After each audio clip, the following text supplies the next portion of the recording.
Bom dia, sétimo ano. Vamos para mais uma aulinha, né?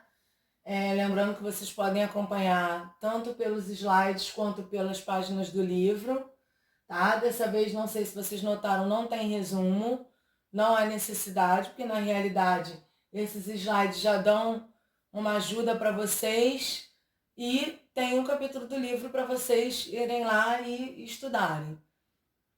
Então, bom, com relação às páginas do livro, se vocês quiserem, abram na página 80 que a gente vai começar por ela, tá? Hoje é um capítulo novo, é um capítulo que eu particularmente adoro, é classificação e nomenclatura dos seres vivos, né? É bem interessante. Bom, então com relação à introdução, o nosso planeta ele tem uma enorme biodiversidade. O que seria isso? Muitos tipos, seres vivos variados. E aí a gente tem esse termo, né, taxonomia. O que seria isso? Ele é o ramo da biologia que se ocupa da classificação dos seres vivos, que é o que a gente vai estudar hoje. Por isso que ele está aqui na introdução, né? E a introdução é importante para compreender os capítulos seguintes. Essa introdução que ele está falando é com relação a não a essa introdução aqui, e sim ao capítulo inteiro, tá? Para que vocês consigam compreender os próximos capítulos, vocês precisam compreender muito bem esse capítulo aqui. Por que classificar, né? Antes os cientistas não seguiam padrões. Até que Linneu se destacou a partir da observação de semelhanças dos seres vivos. E aí ele criou critérios de classificação que até hoje é o mais aceito e o mais utilizado. Separou plantas de animais. A princípio era bem simplesinho. Se não é planta, é animal. Se não é animal, é planta. Ele fazia assim, né? Indivíduo autótrofo, produz seu próprio alimento, é planta. Indivíduo heterótrofo, não produz seu próprio alimento, é animal. De princípio, ele começou nessa separação, só que aí o que acontece? As ideias dele foram organizadas nessa obra, que está aqui o título, né? Sistema Natural, traduzindo. Aqui, esse sistema natural aí, que a gente não fala assim, a gente fala sistema naturi, tá? É em latim. Então, as ideias dele foram organizadas nessa obra. E aí o que acontece? Passaram a ter regras para a classificação e nomenclatura dos seres vivos. Então, com o tempo, o sistema de classificação ele foi se aprimorando. Esse Linneu aí, ele foi aprimorando esse sistema e colocou categorias taxonômicas. Então, isso organizou muito mais essa classificação, melhorou bastante. E a espécie é a categoria taxonômica básica. A gente vai ver isso mais detalhado hoje, no decorrer desse capítulo. Então, classificação dos seres vivos. Taxonomia, né? Identificação universal é a organização dos seres vivos em categorias, ou seja, nota-se que tem diversas definições esse nome taxonomia, mas na realidade que fazem o mesmo sentido. Bom, uma dica que eu dou para vocês, que quem me deu essa dica foi minha professora de ciências há anos atrás, quando eu estava no sétimo ano, que na minha época não era sétimo ano, era sexta série. Ela me deu essa dica, eu nunca mais esqueci e fica muito fácil se memorizar essa palavra aí. O livro vai colocar outra palavra para vocês, eu acho mais confuso, porque o livro de vocês fala sobre domínio, que é uma classificação nova, mas veja bem, na prática a gente quase não utiliza essa classificação de domínio. A gente começa a partir de reino, tá? Na realidade, essa classificação domínio, ela é nova, e não é muito utilizado, entendeu? Se vocês forem estudar, por exemplo, na faculdade biologia, vocês vão ver que não é utilizado. Na chave, a gente chama de chave. Quando a gente começa a observar o ser vivo e ir classificando ele pela chave, não tem domínio, tá? Então, eu prefiro essa palavra aqui, eu acho mais fácil, vai ser o que nós vamos trabalhar mais. E é por isso, tá? Mas tem lá do livro, não tá errado, tá certa também, mas eu não utilizo, não trabalho com domínio. Bom, então vamos lá. Reficlaorfages, né? E aí eu separo, observem. Aqui, ó, perdão. reino. Filo. Clá, aqui, classe, aqui, ordem, família, gênero e espécie. Já está na ordem do mais abrangente para o menos abrangente. Vocês vão entender já já o que é isso. Quando a gente fala em reino, por exemplo, vamos pensar aqui, reino animalia. Reino animal é o reino dos animais. Só que a gente tem que pensar em que animais, você tem animais invertebrados e animais vertebrados. Então, não, te diz alguma coisa? Não. Se você for ler assim, pertence ao reino animal, tá? Pertence ao reino dos animais, é um animal. Mas que animal é esse? Então, é por isso que existem essas categorias taxonômicas. Exatamente porque aí é como se fosse um gargalo. Então, reino, animalia, filo. Aí vamos dizer, cordata, que é o filo dos vertebrados. Se for filo cordata, eu já sei que o animal é vertebrado, não é invertebrado. Então, eu já elimino, né, todos os animais invertebrados dessa classificação. Classe. E aí tem, perdão, na classe dos animais vertebrados eu tenho a classe dos peixes, a classe dos anfíbios, dos répteis, das aves e dos mamíferos. Então, se na classe eu colocar classe mamália, eu já sei que é um animal vertebrado, é um animal vertebrado, né? E mamífero, porque classe mamália. Ordem. Vamos imaginar que coloque lá, estou falando isso nas questões, né? Ordem carnívora. Bom, então eu sei que ele é um carnívoro. Ele não é onívoro. Tá? E aí eu já vou pensar quais as famílias eu tenho dentro dessa ordem carnívora. Tá? Aí eu coloco na família aqui canídeo. Pô, peraí. Canídeo? Pô, então é um canídeo. Se é um canídeo, é um indivíduo, pode ser um cachorro, pode ser um indivíduo semelhante a um cachorro, né? Lá do grupinho lá parecido com cachorro. E aí, se eu coloco no gênero, por exemplo, canis, opa, é cachorro ou é lobo? E aí, espécie, canis familiares, é o cachorro doméstico. Eu já mato, já sei qual é o animal. Já mato não mato ninguém. Mas eu digo assim, já mato a charada, né? E aí já descubro qual é o animal, tá? Então, por isso essas categorias taxonômicas. O que acontece? Vamos imaginar que vocês pegassem um animal no quintal de vocês, um animal até invertebrado, tá? Que vocês nunca vi esse animal, porque tem muitas espécies até que nem os cientistas mesmo ainda catalogaram ou conhecem. E aí você coloca nessas categorias, né? E aí você, mesmo que não chegue a uma conclusão de qual espécie é, você consegue se aproximar bastante. Bom, atualmente alguns cientistas utilizam também o domínio como classificação. Foi o que eu falei para vocês, não vamos utilizar. Eu acho que é só mais uma coisa, ele é mais abrangente que o reino, então ele ficaria antes do reino.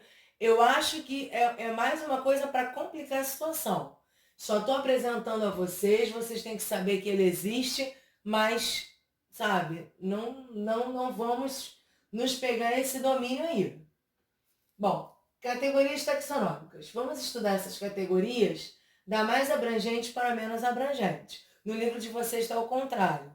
Eu acho confuso, tá? Então, aconselho a vocês, eu mandei umas observações junto com esse material. Eu mandei não, eu vou mandar, né, ainda. Não precisa imprimir nem copiar isso se não quiserem, não é obrigatório, mas criem uma pastinha lá no laptop de vocês, no tablet, no que seja, no celular, e vão colocando essas matérias, né? Não digo nem só ciências, estou falando por mim, mas talvez as outras matérias também seria legal vocês irem colocando as semanas e as aulas, né? As pastinhas tudo organizadinho, ficaria mais fácil para vocês estudarem, não ia precisar ficar imprimindo. No meu caso, eu não exijo que imprima nem que copie tudo, né? O que for para copiar eu vou avisar, o que for para imprimir, enfim. Não sei, aí já é com cada professor, eu não posso falar por elas, né? Mas assim, no meu caso, vocês podem, basta vocês salvarem e estudarem ali. É só ter o cuidado de não excluir, de não perder. Agora, se sente mais seguro de copiar isso no caderno de vocês, fiquem à vontade. Ah, professora, mas no livro está errado? Não, no livro não está errado. Nós só vamos estudar aqui de forma inversa, do mais abrangente para o menos abrangente. No livro vai estar o contrário, mas é a mesma coisa, então não prejudica em nada também. Tá? Só não vai dar muito para acompanhar essa aula. Vamos lá então. Domínio é a categoria recente, mais ampla, são 3 domínios, arqueia, bactéria e eucária, sendo os 2 primeiros procariontes, quer dizer, sabe, para quê? Aí assim, arqueia é o domínio das arqueobactérias, que são micro-organismos que têm uma potência gigante. Bactéria é o domínio das bactérias e eucária de todos os outros seres vivos. Para que criar isso, né? Não vejo muito sentido, mas de qualquer maneira vocês precisam só assim ter uma ideia, tá? É só uma pincelada. Eu na prova não vou cobrar domínio.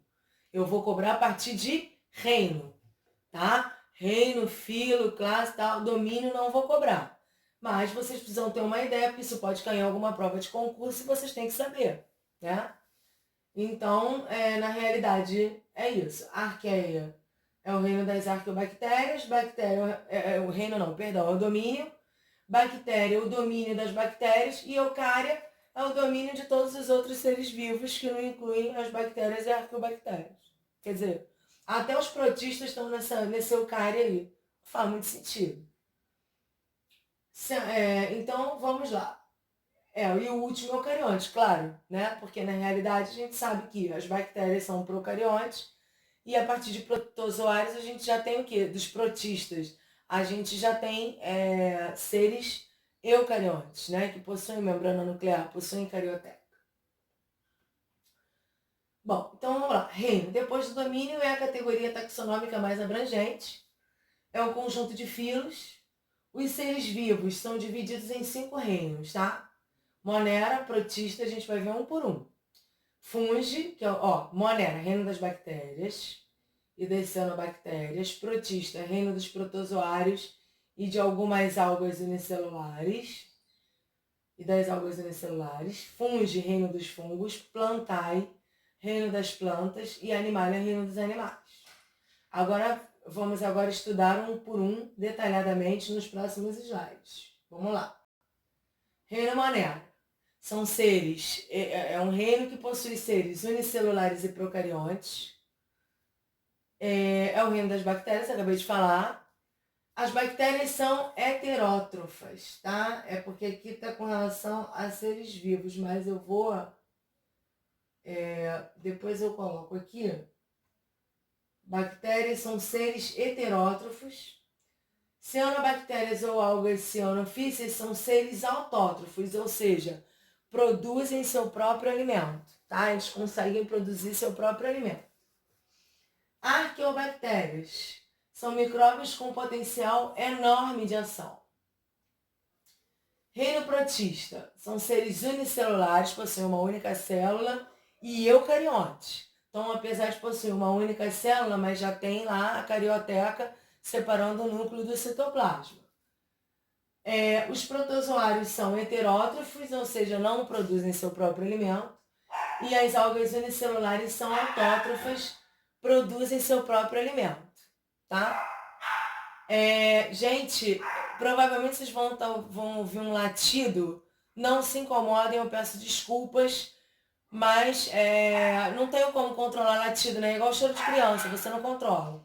Tá? Eu vou fazer todo o possível para isso não acontecer. Eu tenho feito, mas hoje a coisa está um pouco complicada aqui em casa e eu preciso gravar essas aulas hoje, tá? Para poder mandar para vocês. Então, caso vocês escutem algum latido, me perdoem mesmo. Eu vou tentar fazer todo o possível para isso não se repetir.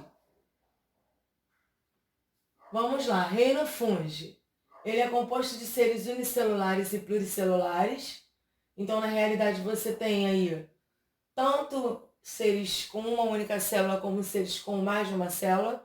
Os unicelulares são as leveduras, tá? São os fungos unicelulares.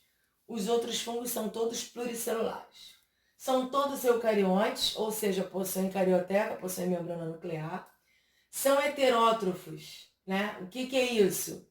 Não produzem seu próprio alimento, tá? E o exemplo, fungos. Só que aí aqui, né, as leveduras entram nos seres unicelulares. Fungos eu tô falando de um modo geral. A levedura é um fungo, tá? Só que a levedura é unicelular e os demais fungos são pluricelulares. Reino plantário. Organismos pluricelulares e eucariontes. Possuem órgãos e tecidos. São autótrofos, ou seja, produzem seu próprio alimento. Notem que aqui são todos pluricelulares, não tem ser aqui unicelular, tá? E o que representa, né? Quais são os representantes desse reino? Vegetais e algas pluricelulares. Reino animário, que é o reino dos animais. Organismos pluricelulares também são todos pluricelulares, inclusive os invertebrados. E eucariontes também, claro, né? Se o reino dos animais é mais evoluído que o reino protista, o protista já tem a membrana, imagina do animal, né? Tem que ter também. Então são eucariontes, possuem carioteca, possuem tecidos e órgãos especializados, são heterótrofos, não produzem seu próprio alimento. Notem, voltando aqui, ó. Reino plantário, autótrofos, eles produzem seu próprio alimento através da fotossíntese. Reino animal é heterótrofos, não produzem seu próprio alimento. E é o reino dos animais, como eu já tinha falado. As demais categorias taxonômicas são filo, conjunto de classes, classe, conjunto de ordens, ordem, conjunto de famílias semelhantes. Família corresponde à reunião de diferentes gêneros, né? Gênero é a categoria, ele é mais abrangente do que a espécie, tá? Na realidade, vamos imaginar, do mais abrangente para o menos abrangente, vai formando o quê? Um funil, vai afunilando, tá? Categoria mais abrangente do que a espécie, em que podemos encontrar reunidas diferentes espécies com semelhanças estruturais, tá? Na realidade, não necessariamente o cara que é do mesmo gênero, ele é da mesma espécie, mas o cara que é da mesma espécie, com certeza ele é do mesmo gênero. Do mesmo gênero de todas as outras coisas, né? Se for da mesma espécie, ele tem que ser igual do reino até a espécie. Do domínio, melhor dizendo, até a espécie. Espécie. Bom, é a categoria mais específica. Os indivíduos são da mesma espécie quando possuem características típicas ausentes em outras espécies. E aí, existe um conceito seguinte, tá? Para serem considerados indivíduos de mesma espécie, eles precisam serem capazes de cruzar e gerar descendentes férteis, tá? Ainda assim, existe essa definição de espécie em condições naturais. Ela não foi mudada, porém, eu já li isso há muito tempo atrás, pelo menos tem uns 17 anos atrás, mas eu acho que abafaram o caso, tá? Então, por isso que continua aí. Não quero confundir a cabeça de vocês, mas eu acho que a gente precisa enriquecer a aula. O cavalo, ele consegue cruzar com a jumenta e a égua com o jumento. Isso por quê? Porque eles são do mesmo gênero, eles não são da mesma espécie, mas eles são do mesmo gênero. E aí eles dão origem à mula e ao burro, tá? A mula e o burro, eles são indivíduos que a gente chama de híbridos, porque eles são a junção de duas espécies diferentes. O que acontece? Eu, na época, não era fake news, tá? Até porque não era nem arquivo de coisa de internet, era retirado de revista científica. Foi uma professora minha que falou, uma professora minha que trabalhava no Jockey, que era especialista lá em cavalos, tinha muita prática com clínica de grande. E eles descobriram, acho que foi, se não me falha a memória, isso tem muitos anos nos Estados Unidos, que tinha nascido uma mula e essa mula era fértil, tá? E aí, né, nossa, toda essa definição de espécie cairia por terra. Como foi um caso isolado, creio eu, porque depois nunca mais ninguém comentou nada, não houve mais, não achei mais documentário em revista nenhuma, de algum descendente fértil, porque veja bem, é possível sim dois indivíduos de gênero igual e espécies diferentes cruzarem e darem origem a outro indivíduo. O que não é possível é esse outro indivíduo ser fértil, tá? Prestem atenção nisso. O que não é possível é esse indivíduo, esse filho, esse descendente ser fértil. Ele só vai ser fértil se os pais forem da mesma espécie. Tá? Então, apesar de ter tido esse registro dessa mula aí que era fértil na época, não podendo ser fértil, né? Porque ela, na realidade, é uma descendente de indivíduos que não são de mesma espécie. Apesar disso, eles abafaram o caso, não teve mais comentário de nada. Então, a gente fica sem saber aí até que ponto foi uma aberração, uma coisa assim, e não teve mais. Não ouvi mais nada, não vi mais nada em revista também. Então, vamos manter esta definição. Para que indivíduos sejam considerados de mesma espécie, eles precisam cruzar e gerar descendentes férteis. Ok? Guardem esse detalhe do férteis. Porque, na realidade, foi o que eu falei. Indivíduos de mesmo gênero e espécies diferentes, dependendo da situação, eles podem sim cruzar e dar origem a um descendente. Só que esse descendente ele vai ser estéril. Porque ele vai ser um descendente que a gente chama de híbrido. Ele é formado por duas espécies diferentes. Então não tem como ele ser fértil. Quer dizer, não tem como até hoje, até esse momento. Daqui a 3 horas eu já não sei, né? Porque ciências tudo muda. Mas por enquanto vamos pensar nessa definição, tá? Para não confundir a cabeça de ninguém. Bom, por que uniformizar, né? A nomenclatura que a gente utiliza, que todo mundo utiliza, ela é binomial. Então aqui, ó, Trypanosoma cruzi, né? Causador da doença de Chagas. O que acontece? Notem que está esse nome aqui, ele está em negrito e em itálico. Por quê? Porque é obrigatório que ele venha destacado do texto, tá? É obrigatório, ele precisa vir destacado do texto. Ah, professor, e quando eu for escrever na prova, você vai sublinhar, porque não vai ter como você fazer nem negrito nem itálico na prova, né? Quando a gente escreve à mão, o que a gente faz? A gente sublinha, tá? Por que esse nome feio? Por que esse nome estranho? São nomes em latim. O que acontece? Como o latim é uma língua que caiu em desuso e é uma língua que seria, digamos assim, universal, então eles utilizam até hoje o latim. Por quê?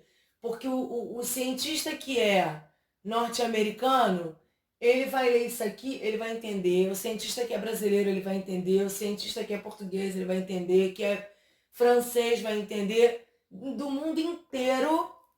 Quando você pega uma revista científica que você lê isso aqui, né? Essas palavras em latim, o cientista lê, ele compreende. O estudioso pelo assunto compreende, tá? Então, na realidade, é por isso o latim. Aí teve uma época que teve uma reunião, teve uma discussão que iriam passar para o inglês. Só que aí, poxa, todo mundo teria que saber inglês, nem todo mundo sabe inglês. Aí o espanhol queria passar para espanhol, nem todo mundo sabe espanhol. Ah, professora, mas o latim a gente é obrigado a saber. Então, mas aí não protege ninguém.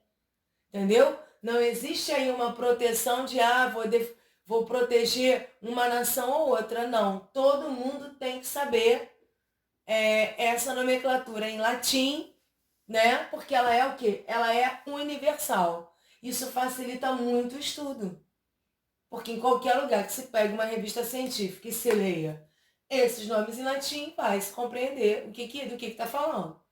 E se tivesse em outra língua, não necessariamente. Alguém sabe falar alemão? Sabe ler alemão? Eu, por exemplo, não sei. Bom, em inglês eu acho muito mal. Né? Então, assim, espanhol eu nunca tive aula. Então, sabe? Quer dizer, é complicado, né? Mas eu, se pegar uma revista científica com esses nomes em latim, eu sei do que está falando. Né? Porque aí é uma língua padronizada para... Eu não sou cientista, né? Mas eu sou professora de ciências e sou veterinária também. Então eu tenho obrigação de saber isso aqui, tá? Também faço parte aí desse meio, né? Bom, vamos lá então. Aqui são alguns exemplos, ó. Ecus cabalus, né? Que é o cavalo. Ecus cabalus é o nome dele em latim. Canis familiares é o nome do cachorro em latim, tá? É como a gente chama o cachorro em latim. Então, por exemplo, se você quer ver uma coisa, pegou uma revista, leu Canis familiares, é cachorro. Eu tô aqui no Brasil, eu vou ler, é cachorro. O cara que tá lá nos Estados Unidos, ele vai ler e vai falar, disease dog, né?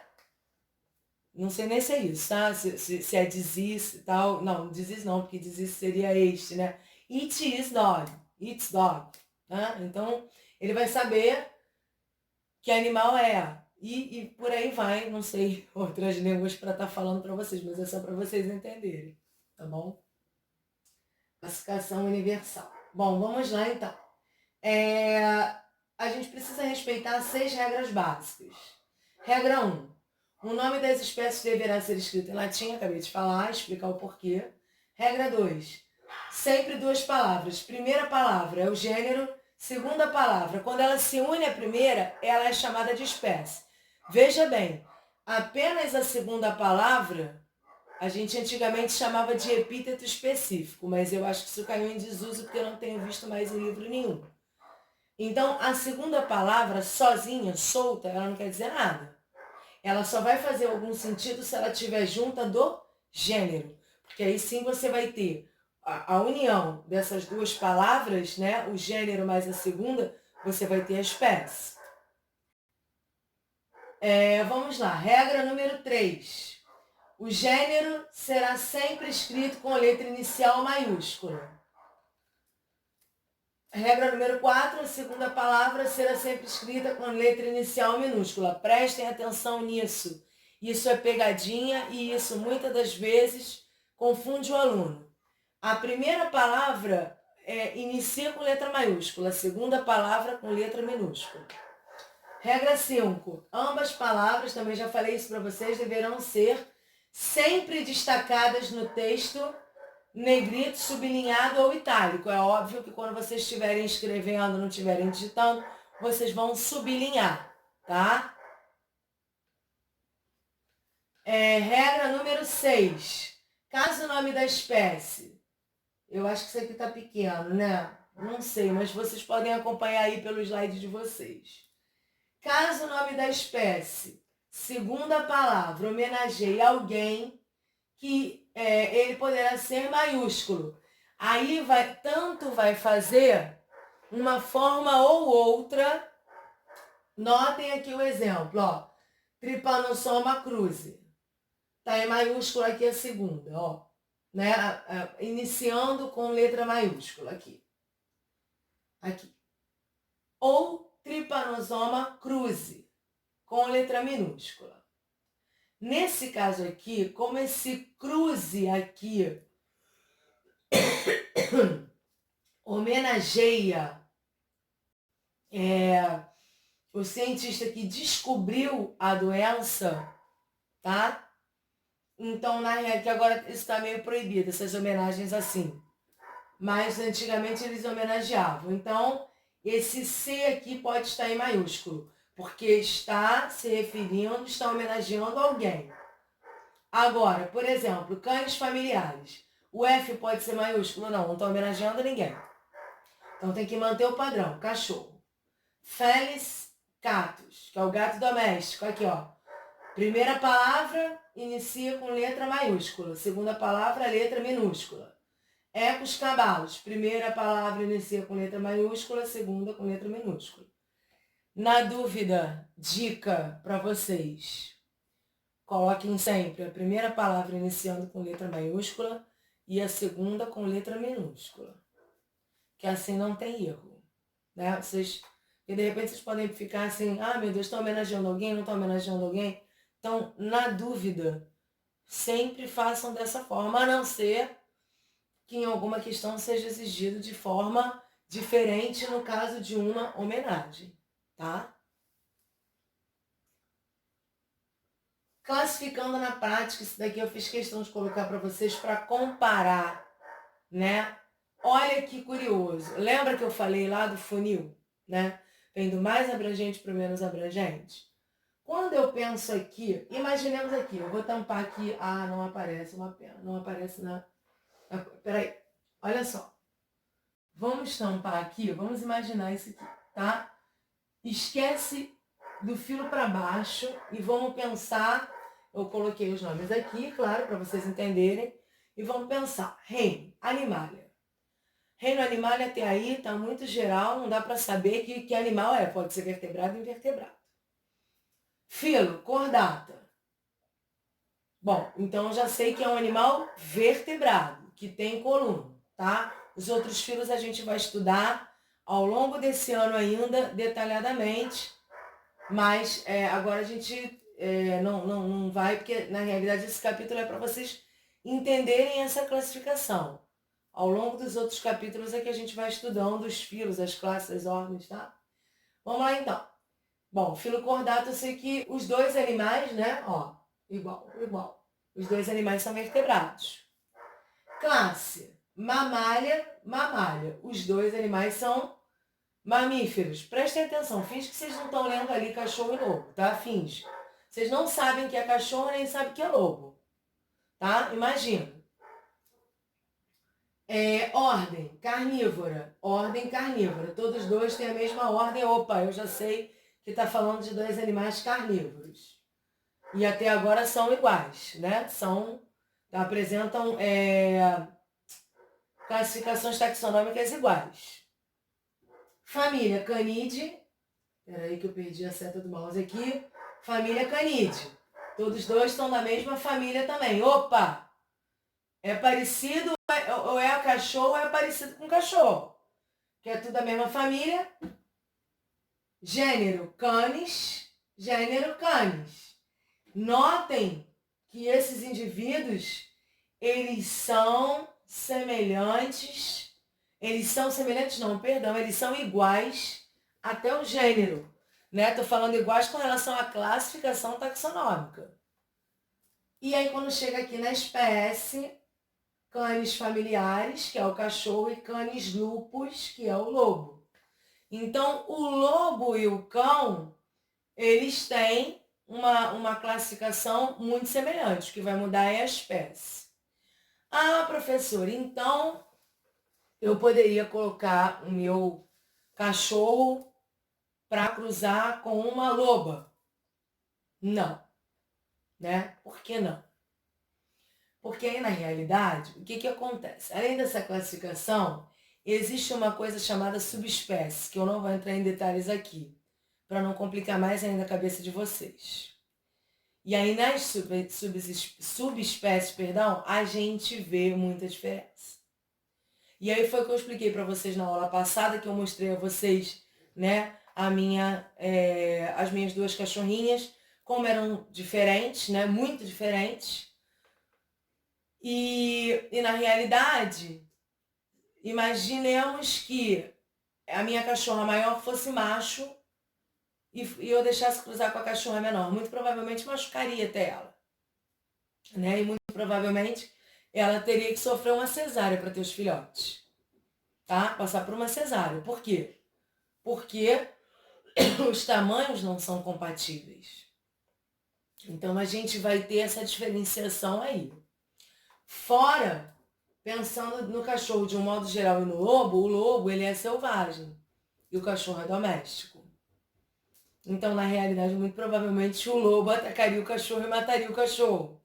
Não ia rolar, né, uma amizade aí para cruzar a fêmea de um com o macho de outro. Não ia rolar amizade, tá? Porque o lobo é selvagem e o cachorro é doméstico. Então é complicado. Mas vamos imaginar, mas e se eu pegasse, vamos inventar aqui, o óvulo de uma fêmea, de uma cachorra, e o espermatozoide de um lobo, e fecundasse no laboratório, fizesse uma proveta. Seria possível gerar um indivíduo? Sim, seria possível. Esse indivíduo seria gerado. Só que esse indivíduo seria gerado e ele seria o quê? Estéril. Por que ele seria estéril? Porque o cachorro e o lobo são de espécies diferentes. Então, não vão gerar descendentes férteis. Tá? E aí, na realidade, também seria uma coisa que artificial. Uma coisa criada pelo homem. Né? Com o homem que eu digo, o ser humano, tá, gente? Não sou preconceituosa, não. Seria uma coisa com a... Me fugiu a palavra agora, perdão. Com a intromissão do ser humano. Não seria uma coisa ao natural, tá? Então, na realidade, mas assim, seria possível. Seria possível. Agora, naturalmente não, porque o lobo é selvagem, o cachorro é doméstico. O lobo provavelmente pegaria o cachorro pelo pescoço e ia sacudir e ia matar, tá? E agora, espero que vocês tenham entendido a matéria. Qualquer dúvida, entre em contato comigo lá na plataforma ou manda um e-mail para mim. Nessas observações que vocês vão receber junto com essa videoaula, tem lá o meu e-mail no